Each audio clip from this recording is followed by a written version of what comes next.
Hamını dəhşətə gətirən amansız qətil. Ana və boğazı kəsilən iki körpə ilə bağlı soyuqqanlılıqla söylənilən şok etiraflar. Boğazım bıçaq vurdum, səsini kəsdim. İsti izlər. İzimizi itirməyin.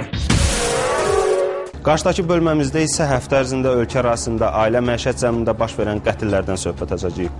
Bir neçə nəfərin həyatı bahasına başa gələn bu hadisələrin təfərrüatını izləyək.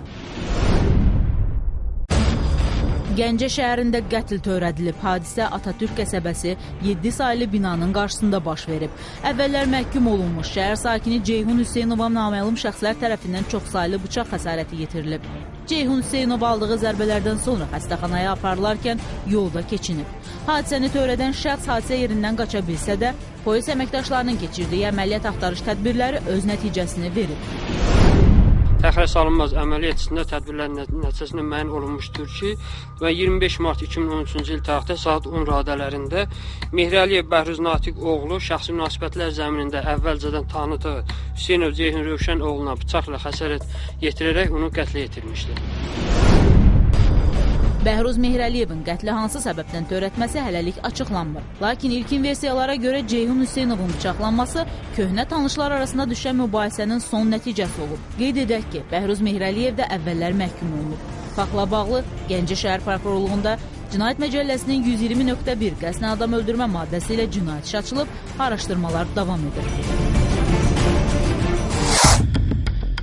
Şəmkir rayonunda qətl hadisəsi baş verib.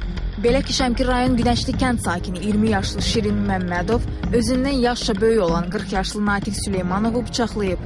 3 bıçaq zərbəsi alan yaralı Şəmkir rayon mərkəzi xəstəxanasına çatdırılıb. Lakin onun həyatını xilas etmək mümkün olmayıb.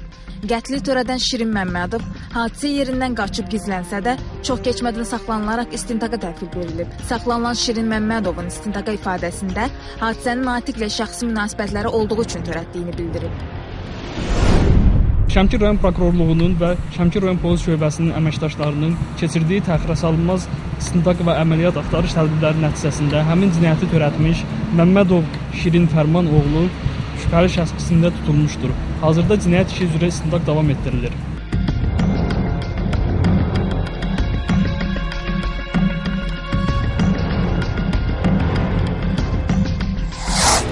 Mingəçevir şəhərində qayın yeznəsini qətlə yetirib. Belə ki, Yevlax rayon Aran qəsəbi kənd sakini 32 yaşlı Vüsal Süleymanov, yeznəsi Yevlax rayon Salahlı kənd sakini həmyaşıda olan Eşkin Quliyevi yaşadığı mənzildə bıçaqlayaraq qətlə yetirib. Eşkin Quliyev aldığı bıçaq zərbələrindən Mingəçevir şəhər mərkəzi xəstəxanasına